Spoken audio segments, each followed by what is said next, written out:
Wherefore Series 2, Episode 25.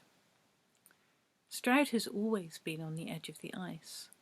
If you look at maps depicting the last ice age, you can see this is where the ice sheet ended. The town remains part of a liminal edge that runs ghostly across the landscape to this very day. Here, the memory of borders has nothing to do with race or conquest or funny ideas about human ownership and government. The ice is a cold fact, or at least it was, and the memory of it lingers. Reality is a little more complex along the edges of the ice, but even so, this does not properly account for Stroud. Nearby Gloucester is also on the edge of the ice, just a few miles away down on what is now the Severn Vale. Gloucester used to be full of stories. The oldest mythic creature, the salmon, swam in its river. The legendary lost boy Mabon was imprisoned there, and the 9 hags of Gloucester fought King Arthur's men.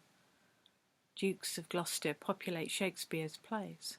Its last iconic story perhaps says something about its fall.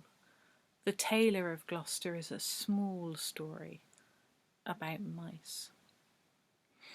These days there is nothing heroic about Gloucester. It is a weary, battered down sort of place. Why, we may ask, is Stroud so full of magic, then?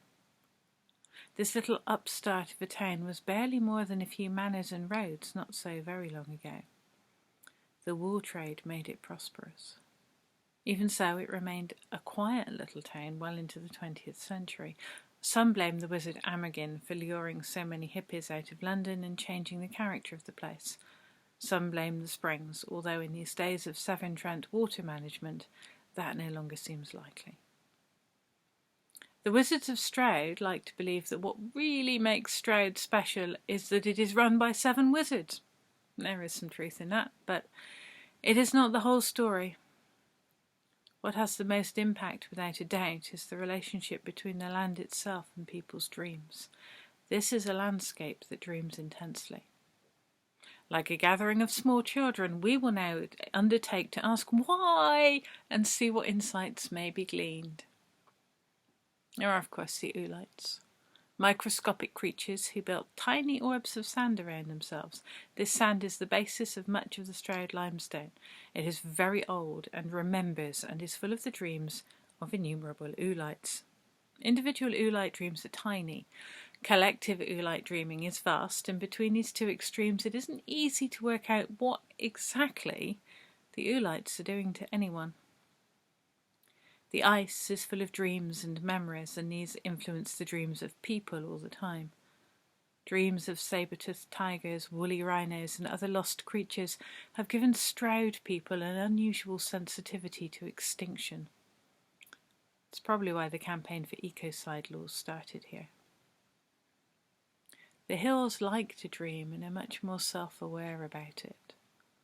One of the hills has a dreamer under the hill who greatly contributes to the process. Curiously, it isn't clear which of the available hills he is actually under. He thinks of his hill as a singular, even though there are multiple hills and hill lines here. Go to any of the hills and listen carefully enough, and you may catch some fragment of his dreaming. Doing so may well turn you into a poet or lunatic. Stroud has a lot of poets, some more lunatic than others. Lunacy gives us a neat segue into another dreaming influence, although this one does not belong to the land. The man in the moon has taken to hanging out in Stroud rather a lot. He brings the moonlight with him, the silvery call to madness and transformation that tugs on more sensitive minds. What would happen if we went crow black, slow black and Dylan Thomas style into the sleeping minds of Stroud? What strange reflections of the day might we find in those night-wandering minds? What sense would we make of it as moonlight, hills, ice and Oolites mingle in minds also touched by television, conspiracy theories, and worse?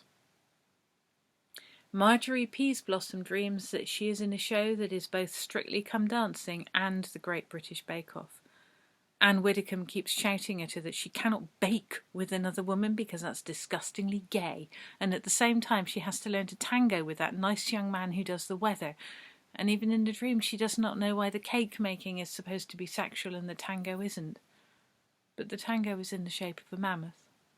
She has to keep dancing because this is key to cooking the cake, but she's tired and really wants to stop. It is interesting to speculate if the flow goes both ways. What happens to the ice when there are shared human dreams that Stroud in Bloom is having a meeting, or that the book festival is adopting a nudist vegan theme for this year? Do notions of Stroud life sink strangely into the ice to become part of what is remembered here at the edge? What happens to the Oolites when Stroud dreams of celebrity gossip and videos that have gone viral? Do the Oolites make any sense of human celebrities at all? And what happens to the Oolites when the jazz cyclist flits through the dreams of the local populace? Do the Oolites fear the jazz, or is this a sound that speaks to them, pleases them? Do they understand how the absence of the local jazz festival has changed the flows of musical energy this year? Lockdown has channeled power towards this fearsome being. Would the Oolites care about that?